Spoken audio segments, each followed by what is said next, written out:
From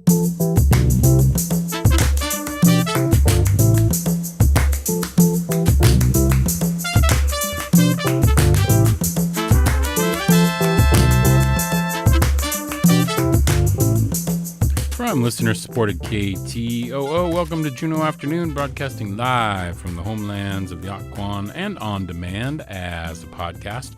It's Thursday, July 9th, 2026. I'm your host, Boston Christopher. Chish, Hawa, Taksnusam, Salamat. Thank you for joining the conversation. You may also join us on our live stream on KTOO's YouTube, Facebook, and Instagram pages. Today, we have a look at the Bridge Adult Day program, a nurturing environment for seniors who can no longer spend the day at home alone.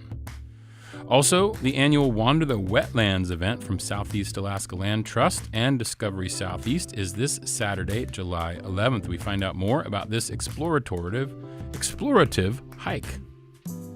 And KTOO News Team's 2025 award-winning podcast, Outburst, is now available on your platform podcast of choice. Today, we take a listen to episode 1 as we get closer to this year's Glacial Lake Outburst flood season.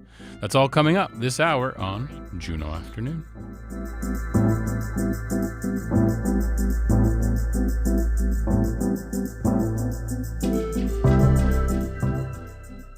Support for Juneau Afternoon comes from Tongass Federal Credit Union, a member-owned financial cooperative offering checking and savings accounts, loans, and digital financial services. In Juneau at 8585 Old Dairy Road in the K Plaza and at tongassfcu.com. Federally insured by NCUA. Support from Hanson Gress, seeking curious people who like technology, network engineering, and customer support. Opportunities for those who thrive on problem solving. Details at hansongress.com/careers.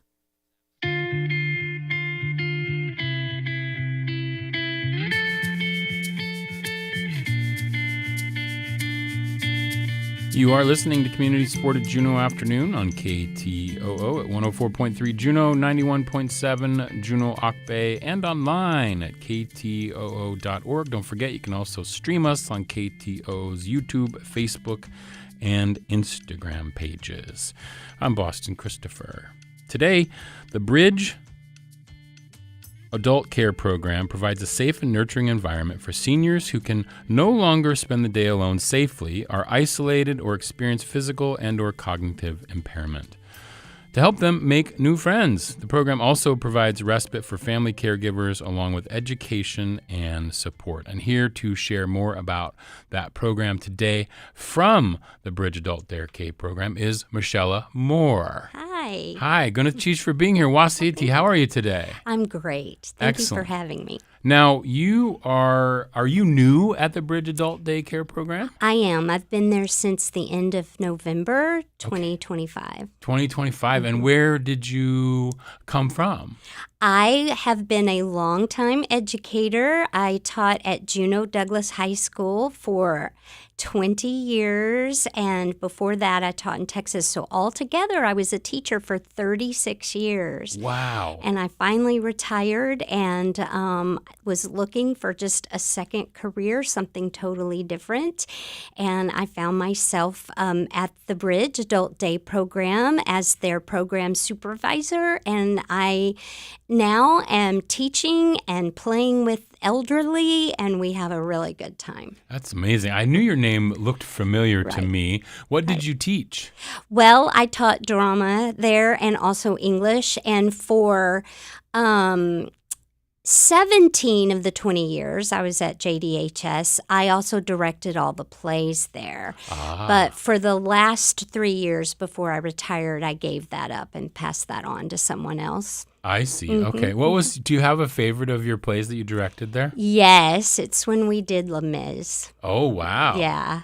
Wow, that's a big undertaking. It was a very big undertaking, and it was very enjoyable, too. Wow, that's cool. Yeah, it's such a great stage over there. Mm-hmm. That's so great. So this is a great transition into this new role. Mm-hmm. And so what did you find interesting about wanting to work at the Bridge Adult Care Program? Well, one thing about it is my eldest daughter, Shania Moore, when she was in high school, worked there. And she worked there in the summers, and even during the school year, she was able to go half-time to school and then work there half-time. And she took half a year off of college, still trying to decide where she wanted to go to college, and she continued to work there. And I've known about the bridge for a long time, and it was a really satisfying job for my daughter. And so she asked me to go check it out when I was looking for a second career, and it just fit. It was a beautiful fit, and I love the workers that we have right now. They are amazing individuals, and the clients that we have are amazing, and it's just a really rich time we have together every day. So this is a day program. So Right. what does that mean? Can you explain a little bit about it for those who maybe haven't heard of it? Yes, so it's open from 7:30 until 5. And so you can schedule your if you're a caregiver of an elderly person who fits our criteria, you can schedule them in Monday through Friday in between those times and fit your own needs. We have some clients who come every day and are there all day long every day. And then we have other clients that only come 3 days a week or 2 days a week, some only in the mornings, some only in the afternoons. We are fine with you working out your schedule individually for what works for your loved one. I see. Okay. So, and you, because in the intro I was talking about a little bit, the day program is for those who can no longer maybe be at home alone for whatever reason. Right, But then you also are providing the support for family members and caregivers, giving them a chance to maybe have a break. So like you're saying, if they only wanted to be there for a couple hours a day or what it might be. So some of the caregivers we serve through our clients still work, but their loved one lives with them, and they need a place to safely and put their loved one and know that they will be engaged all day and still be active.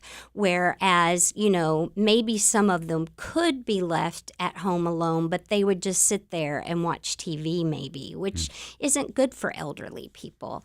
And we mainly serve people with dementia, some type of dementia or Alzheimer's, or a traumatic brain injury. We have a couple of clients who suffered a stroke, and so we do have some people with some physical ailments.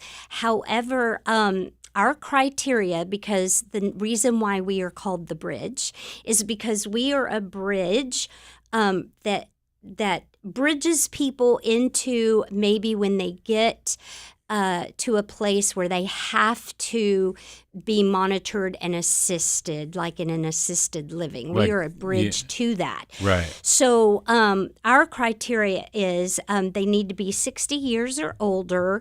They still need to be able to feed themselves independently, not fix their food. We fix their lunches and their snacks for them, but be able to feed themselves independently, be able to go to the bathroom independently, and be able to move from one place to another independently.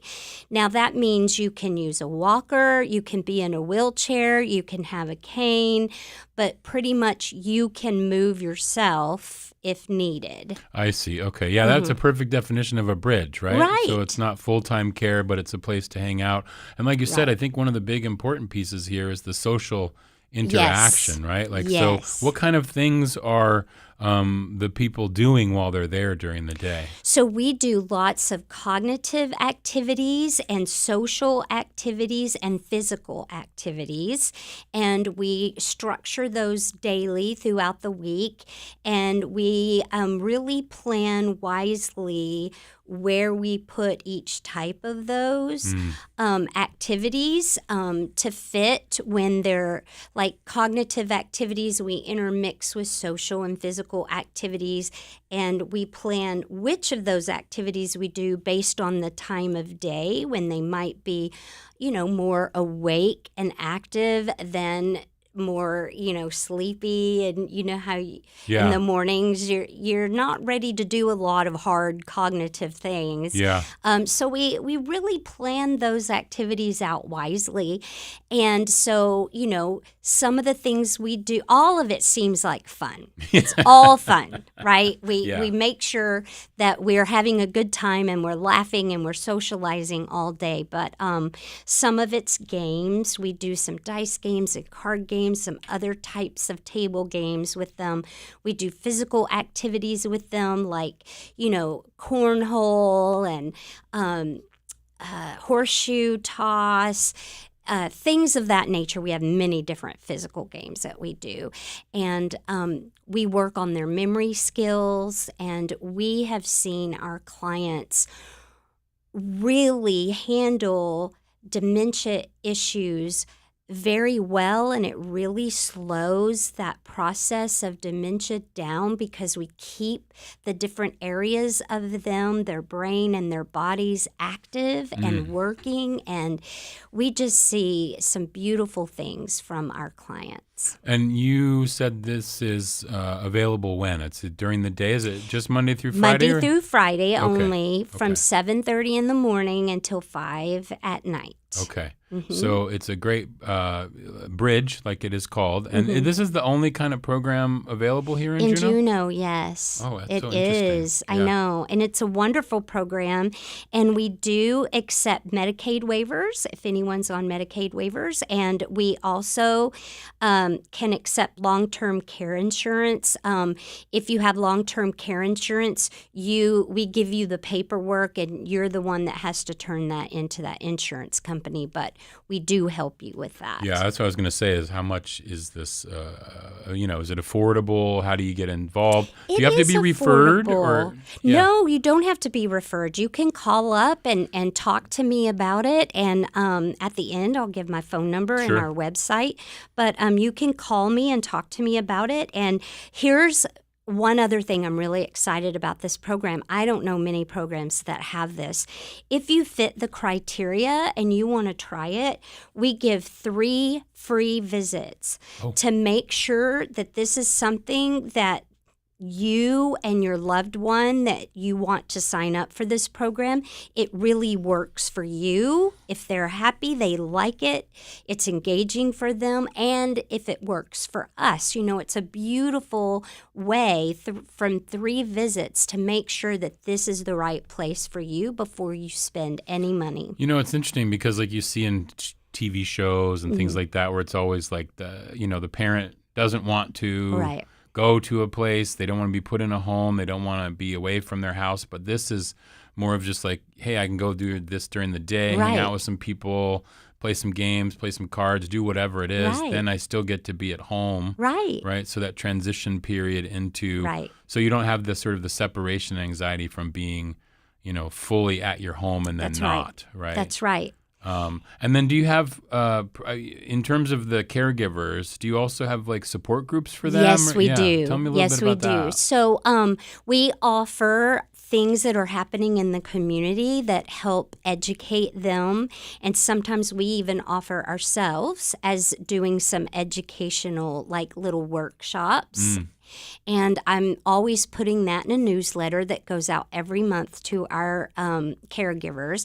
If something really awesome comes across, or we're going to offer something really awesome, we also, as the caregivers come to pick up their loved one, we also give them that information right there personally and give them that information. So we have had lots of workshops be offered on dementia and how to help you be a better caregiver of people with dementia-type issues. And we've just seen our caregivers grow in beautiful ways. And we're also able to, I personally talk with these caregivers every week. And I'm able to personally give them some of my expertise depending on what's going on with their loved one.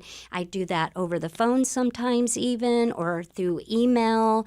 But most of the time personally, just having a little 5 to 10 minute chat when they come to pick up their loved one. If there's something I feel is needed. And, an elderly with these kinds of issues, they're always growing and changing and expanding and things. And so there's always some new things to talk about with caregivers. And I just think it's a great way to be more one-on-one with caregivers. Yeah, absolutely. Mm-hmm. And people can get dropped off, or is there pickup options? I guess people could use Capital Access, which They I know. can. If they qualify for Capital Access, we actually do have a client right now that comes and leaves with Capital Access. Yeah. We have another client who she doesn't have dementia. She has some other issues that qualify her for the bridge, and she uses an Uber to come and leave. Oh, wow. Yeah. So there's lots of different ways that you could set this up to get your loved one to the bridge and pick them up. And you asked earlier if it was affordable, and I think it's very affordable. We have a sliding scale. Oh, that's good to know. That has to do with how much your loved one makes. And everything is based on that. We don't have just this one price fits all. Okay. We have a sliding scale of prices, right? Yeah. And we talk with you about also what you think you're able to afford. And I know that we have worked some things out with some clients because of extenuating circumstances that you don't see always on a form. Yeah, for sure. And what's the best way to sort of get involved if you're interested in finding out more? Is to call you? Yes. So why don't you give your phone number and Yes. My office number is 907-463-6171. And again, my name is Michelle Moore. And you can also find information about the bridge on the website ccsak.org. Yeah, and there's a whole link to that whole section because Catholic Community Service does a bunch of other things. Right. But the Bridge Adult Day program is one of them. My last question for you, Michelle, is this. So you taught drama and English and high school students for 30 years. Right. Now you're working with seniors. Yes. What are the similarities or differences between those two things? Is there still cliques of people, and is there still troublesome students and things like that? People are people, and so sometimes the clients get a little frustrated or anxious. We have to deal with a lot of anxiety. Yeah. And I wouldn't call them trouble students, but they do get frustrated sometimes, and because they may not feel like they can always communicate exactly what they want to communicate, or they get very anxious. And so we're really well trained. All the workers there are well trained in how to deal with that, and we do really well. There are no cliques. Everybody at the bridge really enjoys each other, and we have a good time. We don't really have any problems with client to client. Right. And I wouldn't even say we have problems there. Our workers get along really well, and I feel like it's a well-oiled machine. There's one other thing I want to mention that's really important. We also need volunteers. So if you're someone out there who is looking for something to do in your community and you think this might sound like a lot of fun, we have 3 different types of volunteers. And so if you go onto our website again, ccsak.org, we have a volunteer page. And if you scroll down to the Bridge volunteers, there's lots of information for you there. And we would love to have you call if you want to be a volunteer and talk to me about that as well. Awesome. That's so cool. Yeah. Well, thank you for coming in today. Gwyneth Cheese for being here. I really appreciate learning about this. Thank you so much for letting me come. And if you have activities or anything else, please come back and let us know. All right. I will. Okay. Thank you, Boston. Michelle. This is Juneau Afternoon on KTOO. I'm Dr. Anthony Lazarowitz, and this is Climate Connections. Keeping your home cool in summer can be expensive. One way to help lower your costs is to head to the polls. Energy affordability is directly connected to policy decisions made by elected officials and public utility regulators. So voting helps communities have a voice in those decisions. Yadira Sanchez is co-founder of Poder Latinx, a nonprofit that encourages Latino communities to get politically involved. She says many Latinos spend a disproportionate share of their income on electricity, and the burden is growing as energy prices rise and heat waves grow more intense. But she says government officials have the power to help. For example, legislators make decisions about funding for home energy efficiency programs, which can reduce heating and cooling costs. And public utility commissioners, who are appointed by elected officials, or in some states chosen directly by voters, oversee electricity pricing. So Sanchez's group created a bilingual website to help people understand their own energy costs and how government action can affect energy affordability. They're also helping register voters and asking people to pledge to vote in this year's midterms. We want communities to understand that civic participation is one of the strongest tools we have to create long-term change. Climate Connections is produced by the Yale Center for Environmental Communication. To learn more about climate change, visit climateconnections.org. Support for Juneau Afternoon comes from Heritage Coffee Roasting Company, providing Juneau with locally roasted coffee for over 40 years, with cafes and drive-through locations throughout Juneau. More at heritagecoffee.com. Support for Juneau Afternoon comes from Emil Mackey at Country Financial, offering insurance for home, auto, and business, and life insurance to protect your family in case of death. Located in the Juneau Nugget Mall. More information can be found online or by calling 907-500-7017.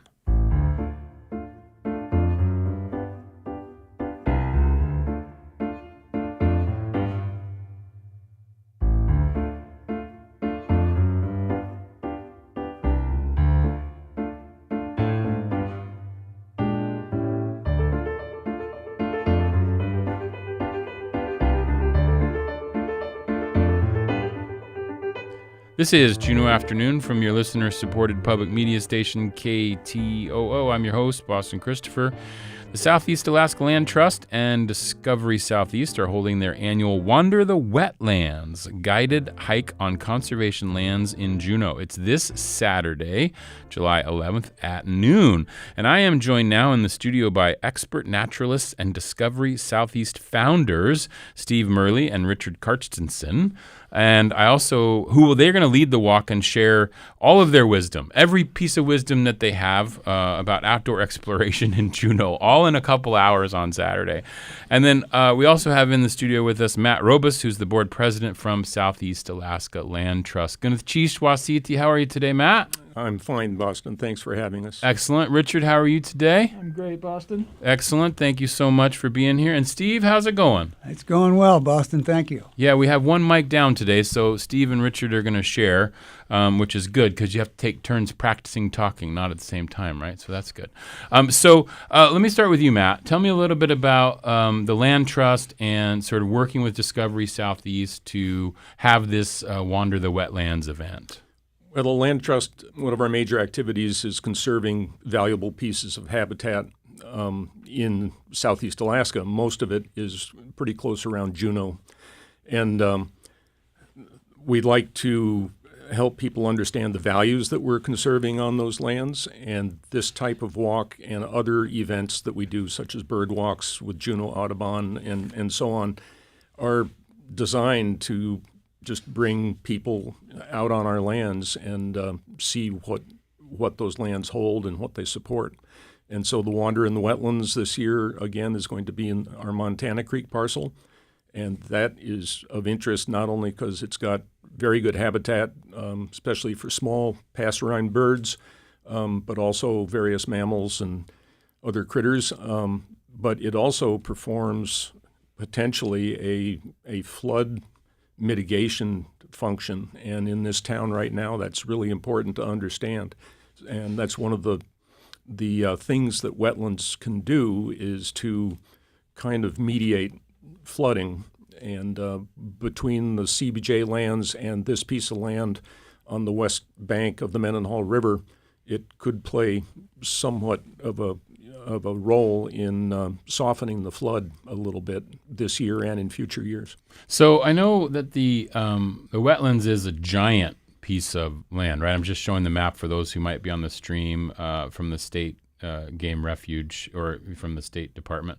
And that it's like, what is it, 4,000 acres, the whole wetlands that we're talking about? That's a big piece. The whole Mendenhall wetlands? Yeah, the whole Mendenhall wetland. I'll defer to Richard. He knows the Richard, acreages. Yeah, I can't see your map, but you may be referring to the Mendenhall tidal wetlands. And what Matt is referring to is a freshwater wetland that's up in the west side of the valley across from the area that's been flooded. Oh, so it's totally different. Oh, so we're talking about two different wetlands. So we have multiple wetlands. This is good for me to know. I didn't know this. They're also quite extensive, not as much so as the tidal wetlands, but there's a lot of acres back there of land that's you could think of as a sponge that's waiting to absorb a little bit of this flood that we're anticipating having again. I see. Okay, I think maybe Matt, I got confused with when you work with the Audubon, you go on the tidelands. Yeah, right? that's correct. Yeah, Usually okay. that's out on the Mendenhall wetlands. Okay, so this is a different piece that you all have ownership of, basically, in Correct. the land trust. It's south of Montana Creek Road, between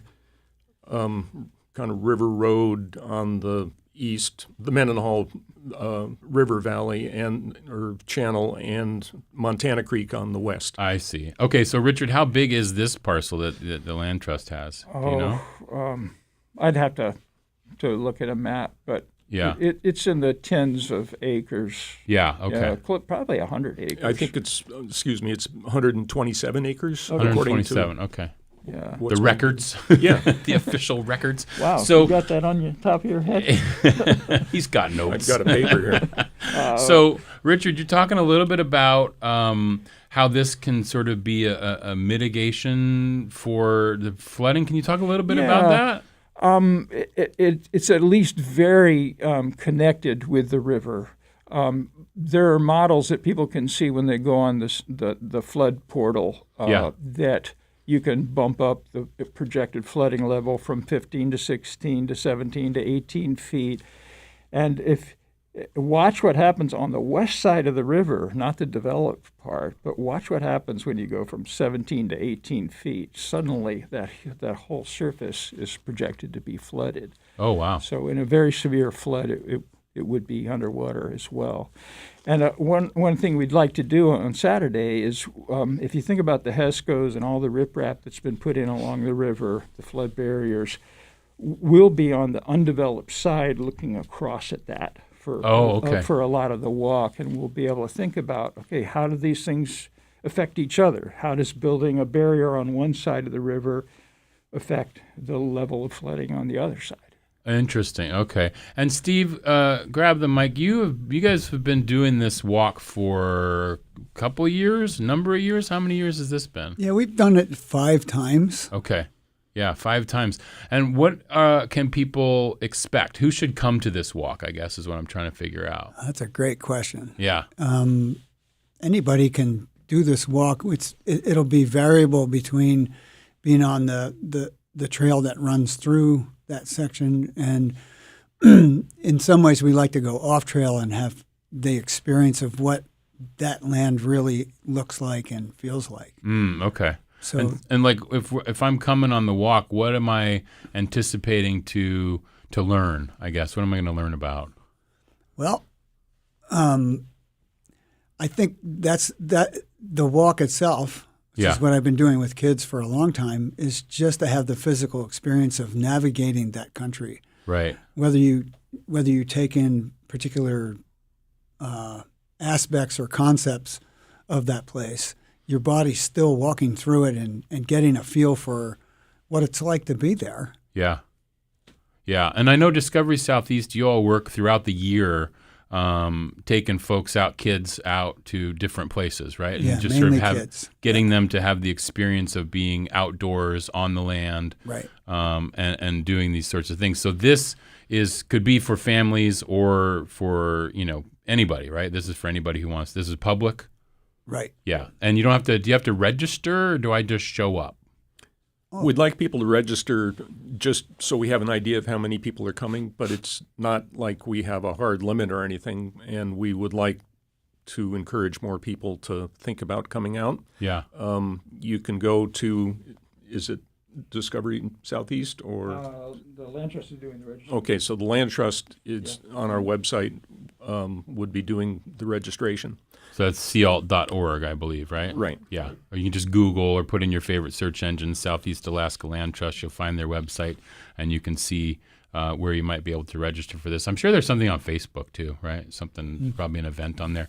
So I'm curious, Steve, when you were co-founders of Discovery Southeast, what brought you to wanting to bring this to the fore, Discovery Southeast? You want to try?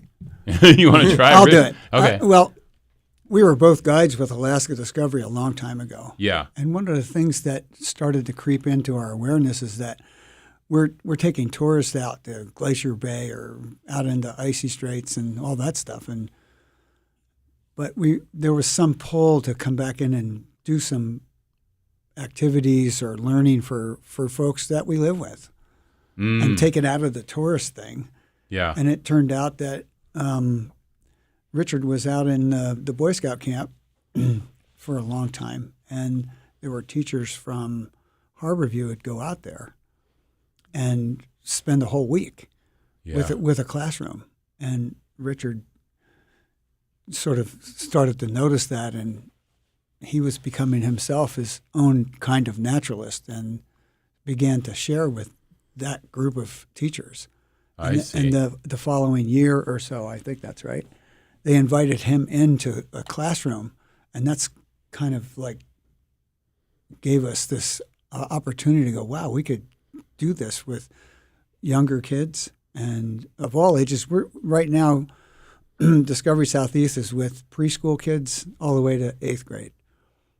Yeah, okay. We're in every school. That's great. And we are, our purpose is to get kids exploring the landscape around them. Most of them are in wooded areas and such, right? So that's kind of how we got going. Richard, tell me a little bit about the light bulb moment for you with this experience that Steve was telling us. Yeah, I think it was 1988. I was working with half of the teachers at Harborview. The ones that were pretty hardcore are already getting their kids outside a lot, including these overnights that Steve mentioned.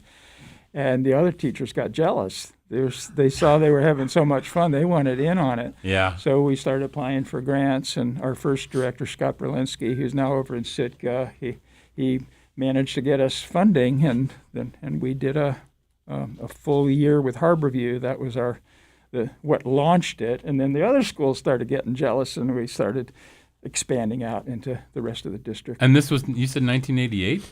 Yeah, it goes way back. So you'll all be coming up on 40, is it 40 years soon? Yeah.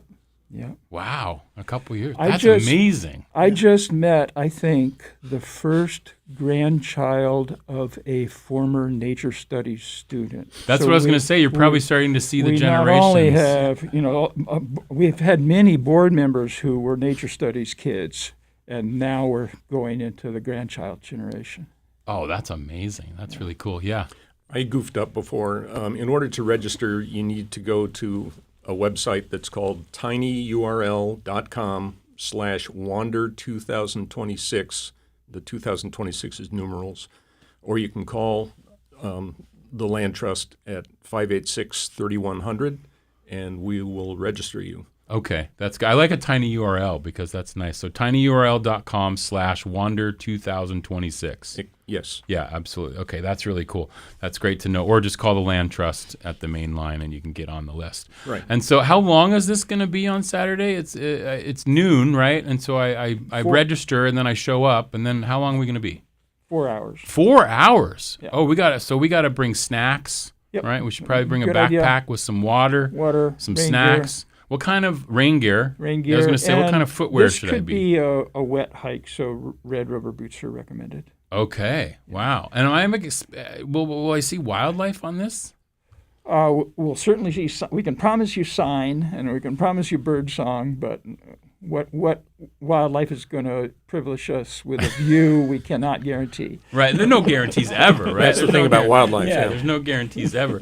And Matt, because this people may or may not understand about the Southeast Alaska Land Trust, I know that some people just talk a little bit about like people can give their land to the land trust too, right? Can't you like donate your land if you have some land, or a big? Does it need to be a big part? Because you guys have like how many pieces do you manage now? Oh boy, it's a big number. It's over 20, maybe 26, something like yeah, that. I remember it was a lot. Yeah, high 20s, something like that. Yeah, I think so. Yeah. Yeah. Some pieces of land are more appropriate for us to manage than others. So, some lands that are offered to us, we work out some sort of a donation deal or a purchase deal for the purpose of conserving the land as habitat and to perform all these ecological functions. Other pieces are better suited for raising funds as opposed to actually serving as a piece of a steward conservation. Yeah. Okay. Right. And so people are welcome and invited to contact the Land Trust if they're interested in doing something with a piece of land that they own. We don't accept everything that's given to us for just the reasons of capability. We have a very small staff and a lot of work to do. So, yes, if people are interested, we'd like to talk to them, but not all lands are really they don't fit into our portfolio necessarily. We have to be a bit choosy. Right. So I can't just say, yes, we'll take anything. Right. But you might be able to direct somebody, or they could, they could find out some information anyway. Yes, yeah. all sorts of different arrangements can be made. So it's better to talk about it and figure it out than to not even try. Yeah, absolutely. And Richard, I want to go back to one piece. We were talking about, we're looking at the GLOF here in a couple of weeks maybe. They said I had some folks on earlier. They said it might be earlier than it was last year. Mm-hmm. And you were all mentioning that this land has some way of being a part of that, or tell me a little bit more, unpack that for me a little bit. We should be thinking about marginal lands. I mean, we're also focused on what's happening to residential parts of the valley, rightly so, but even if that were your only motivation, it's important to understand what's happening. Like along the lakeshore, when the waters come up, it floods a vast area out near the visitor center that's also acting as a sponge. And this piece that the Land Trust manages and CBJ lands on the undeveloped side of the river are part of the dynamic of a glacial outburst. The constriction of the river by the barriers we're building is going to change that. Oh, okay. How's it going to change that? Well, imagine pinching a hose. You're going to increase the force coming out of that hose. Oh, the pressure, right? Yeah. Okay. Yeah, that's interesting. Yeah, it's like, and are you all, as Discovery Southeast or the Land Trust, are you all in the conversations with those folks who are managing the GLOF and everything? Like, do they reach out and say, hey, what can we learn? I mean, I know you guys have experience in terms of your areas of expertise. Yeah. I am through another group that we haven't mentioned, the Southeast Alaska Watershed Coalition. Right. So we're talking today about the Land Trust, SEALT, but SAC, the Southeast Alaska Watershed Coalition, is contracting with us at Discovery to sort of bridge between disciplines. They've hired a lot of top-notch experts, hydrologists, geomorphologists, to weigh in on mostly the habitat aspects of these events we're experiencing. And what I'm trying to do for them is give an overview, like what was this like 200 years ago? What are the trends? How are the landforms going to be different 20 or 50 years from now? Questions like that. I sort see. Of contextual stuff. I see. I'm not an expert in any aspect of river flooding, but Right, I think I can help experts talk to each other. Yeah, absolutely. Yeah. I mean, that's the important piece, is to get everybody talking about what's going on here. And also to get out and see what these lands are all about. And this is what we're talking about today, is the Wander the Wetlands, the 5th year of doing this out there at the piece. Sign up at tinyurl.com/wander2026. Give the phone number again, too, for me, Matt, if you would. It's 907-586-3100. Great. And you can go out on Saturday. It's July 11th, this Saturday at noon. And you can allow Steve and Richard to fill your mind with all things of wonder. Why you wander? Why you wander. Get filled with wonder. I think that's fantastic. I think those two go together really well. They do. They do. Because, I mean, part of the reason of taking a walk is to let your mind, commune with nature and be out there. And you never know what kind of thoughts can come to you. You can get some brilliant ideas when you're out there wandering the land, for sure. And deeper understanding. Yeah, deeper understanding. That's excellent. And so take your family, get out there on Saturday, July 11th at noon. I really appreciate Steve, Richard, and Matt being here today. Gunath Cheesh, have a great time on Saturday. Thank you. Gunath Cheesh. This Boston. is Juneau Afternoon on KTOO.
This is Juneau Afternoon from your listener-supported public media station, KTOO. I'm your host, Boston Christopher.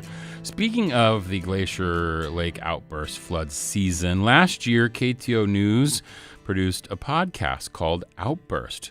It won first place with the Alaska Press Club for Best Narrative Audio Program, and it placed nationally in second place at the National Public Media Journalists Association Award for a narrative-produced program. So Outburst is a fantastic program. You can now get it on all of the services, wherever you download your podcasts. You can get Outburst. Today we're going to listen to episode 1 of the Outburst podcast, which deals with the idea that hundreds of people in Juneau's Mendenhall Valley are living on the front line of a climate change disaster that they necessarily didn't see coming. It's been a few years now. We're learning a lot more. This podcast is the story of how glacier outburst flooding has escalated faster than the human imagination and public policies to protect people. The KTOO newsroom and reporter Alex Solomon take you from the flood waters to the glacier's edge to uncover why the annual flood happens, how they got control, and what can be done to keep Juneau safe. Here's episode 1 of Outburst.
And you can catch the entire series of Outburst on your podcast catcher of choice. That's going to do it for today's Juneau Afternoon. We are Wednesday through Friday at 3 p.m. right here on KTOO Juneau 104.3 and KAUK Juneau Ock Bay 91.7. You can find the show online at ktoo.org/Juneau Afternoon. You can find live stream archives on KTOO's YouTube page. Our theme music is by Indian Agent. Programming support for Juneau Afternoon comes from Tongass Federal Credit Union, Heritage Coffee Roasting Company, Hanson Gress, and Country Financial. Juneau Afternoon is a project of the KTOO Arts and Culture team. I'm Boston Christopher, producer and host of the program, with help today from Aaron Tripp. Gunath Chish, have a fantastic Thursday. We're going to go out today with a little Yatseen song from their new album, Stand on My Shoulders. Have a good evening, everyone.